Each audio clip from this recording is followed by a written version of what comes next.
Do you remember those soldiers from Toy Story always guarding something important? Well, JSON Web Tokens or JWTs do the same thing for your APIs. They protect your application, making sure only the right people get in. And in my last decade building web apps, I found JSON Web Tokens to be absolutely crucial to keeping things secure. So let me show you the fastest way to use JSON Web Tokens to secure your .NET Web APIs step by step. Now, as you can see here, we've got a simple .NET Web API project. There's pretty much nothing here, only our program CS. I removed all the example stuff, the weather forecast controller, the weather forecast model. And the first thing we have to do is manage our NuGet packages because we want to install something which is called JSON Web Token Bearer or JWT Bearer. Not really sure if I like the term JWT, but anyways, Microsoft ASP.NET Core Authentication JSON Web Token Bearer. This is the package we need, so please install this thing because this is necessary to configure our JSON Web Token or our application to use a JSON Web Token, and we do that now in the program CS. But first, what actually is a JSON Web Token? Imagine it as your personal ID badge, signed and sealed, that proves who you are when you enter a restricted area.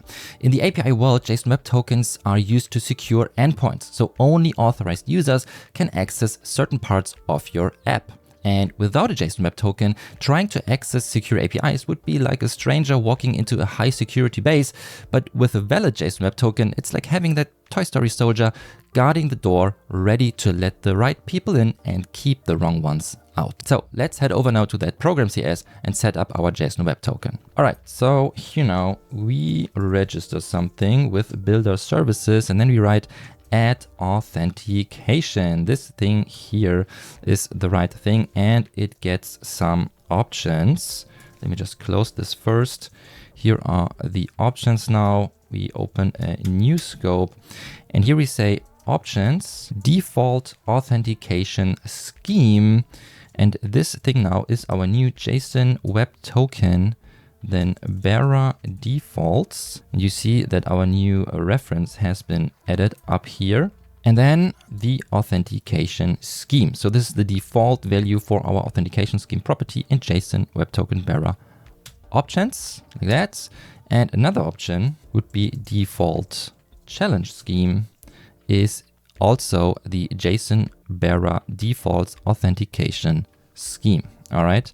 But that's not everything. We have to add something else, and that would be add JSON Web Token bearer. So this thing now enables JSON Web Token bearer authentication using the default scheme JSON Web Token bearer defaults authentication scheme. So much JSON Web Token stuff actually.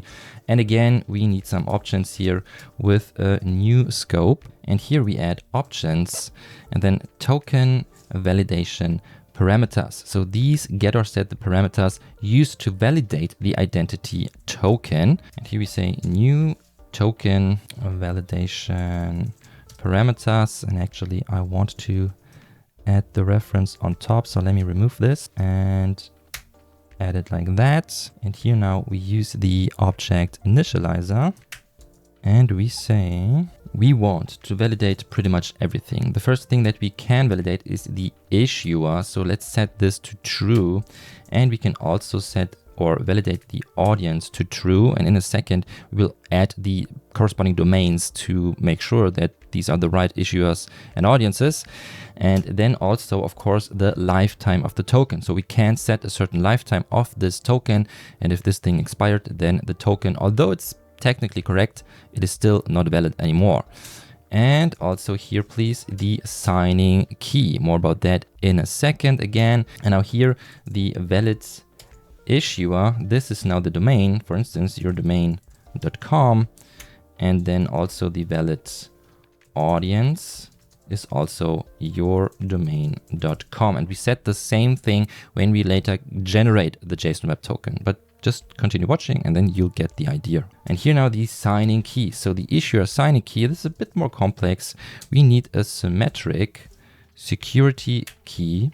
For that, we use encoding, add another reference to system text, and maybe put this into a new line like that. Encoding UTF-8 get bytes, and then we need a key for that.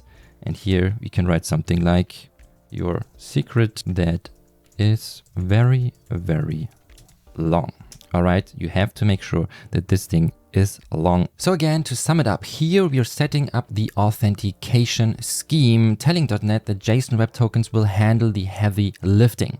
Don't forget to replace that secret key, of course, with your own secure key. Think of it as the soldier's secret code to unlock the base. And now that we've secured the base, we need to hand out badges. Those are our JSON Web Tokens. Let's create a method that generates a token when users log in. And while we're at it, could you please hit that like button and maybe even subscribe to my channel? That would really help create more videos like the one you're currently watching. Thank you very much. So now let's create our controller. We add a new API controller, not MVC, an empty one, and we call this thing simply the auth controller. Now, full disclosure here, this will be a fat controller. I just wanted to show you the fastest way, not something about clean code and the best practices maybe, but this is how we can do it really quick, and you will see how to generate a JSON Web Token. But of course, in a real world application, you should definitely use services and separate the classes for that and so on.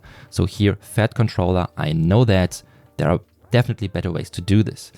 Anyways, the first method here I want to add is simply our login method. For that, this is an HTTP post method. So we want to send something to our web API. So let's say public iAction results. We call this thing now login. And we want an object here like a user login object. We call this user login. Now, of course, this user login does not exist. I know we changed it here automatically to user login info, but what I want here is in essence just a public class. Again, we can definitely do this in another way. And this class now has simply one property, which is our required string username, and then also another property required string the password. And now we can work with that. So first we check if the user login username equals admin, for instance. Again, this is just an example, and the password is maybe password. Then only then we want to generate a new JSON Web Token. All right, and otherwise we return unauthorized. Okay, and here now, of course, we need a new method for that. So let's create this one down here, and it's getting a tiny bit more complex. So private string generate JSON Web. Let's call it JSON Web Token. And now the very first thing is our security key, similar to the one you've already seen in the program CS. So var security key is now new, symmetric, and you know what? Actually, we can copy paste this. So here now, let's just grab this, put it here like that. So you really have to make sure that this thing is exactly the same. So maybe you can put that into your app settings JSON file, and later when you deploy that, you can also use environment variables, whatever you like. So just make sure that this thing is the same, because this is the key that is used to sign your badge or your token. And only if the keys are the same, then this token is valid. All right, then we also need credentials. So for that, we say new signing credentials with our security key, and we also need an algorithm. And what we can do here is simply use, for instance, security algorithms, and then HMAC SHA-256. And for that thing, it's important that this key is very, very long. If this is not long, then you will see an error message later when you try to create the token. So make sure to use a very long secret key. All right, now we can create our token. So var token is new JSON Web Token security token. And here now we can set some properties. For instance, we can say now our issuer again. It's a crazy difficult word, issuer, right? So your domain.com. Remember, again, the same thing that we used in the program CS. Same thing for the audience. So here now your domain.com. We want to set an expires date. This was that thing about the lifetime, right? So date time now, for instance, and then add minutes 30. So this thing is only valid for 30 minutes. And then regarding the signing credentials, we just use our new credentials that we just created. So this is our token, but it's not the very last thing that we have to do. The very last thing, which actually creates our real JSON Web Token, the bearer token, is return a new JSON Web Token security token handler. And then exactly write token a token. As you can see here, serializes a JSON Web Token security token into a JSON Web Token in compact serialization format. So this is everything we need. Now we use this method, of course, up here. So var token is generate JSON Web Token like that. And we return OK, new object where we then have our token. Quick recap. This code now checks the user's credentials and if valid generates a JSON Web Token. This token will act like a badge, allowing the user to securely access protected areas, just like how soldiers check for ID before letting someone in. And now let's make sure that only people with the right badge, the right JSON Web Token, can access sensitive parts of your API. We'll secure an endpoint to only allow authorized users in. So for that, let's create another method in our controller. This time it is a get HTTP call like this one here. And we say public I action results, but we call this thing now not logout. This should be called get secure data. And maybe we add another route here. So for instance, secure data like this. And this is actually pretty simple. Here we just return a text that says this is highly confidential data accessible only with a valid JSON Web Token.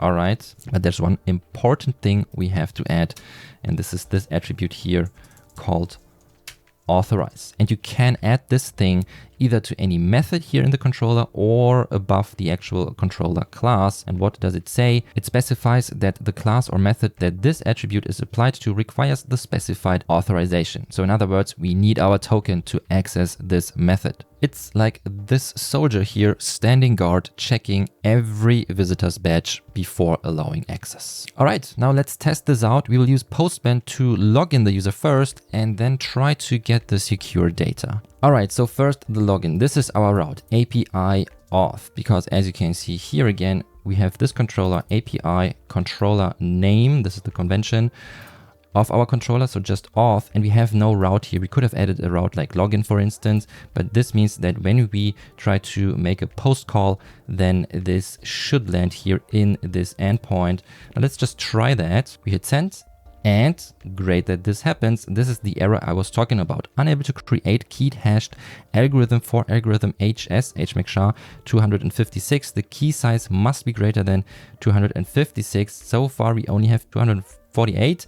This means let's just add something here. For instance, your secret key your secret key here, and also in the program CS, secret key here. Save that.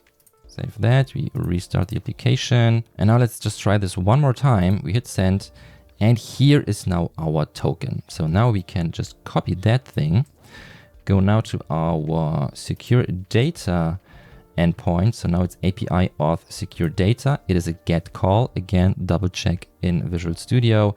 Here we have a get method with the route secure data. And when I just try to send it that way, did not add the token there, hit send, we get this 401 unauthorized. All right. But now what we can do is we can here in the headers set this thing here, the authorization header. And now here we have to type in bearer and then the token. We hit send, and now we get this is highly confidential data accessible only with a valid JSON Web Token. Now, of course, this is just the tip of the iceberg. If you want to know what's actually stored in a JSON Web Token, how to hash the password, store it in a database, and even use refresh tokens, then you should definitely check out this video here on the screen.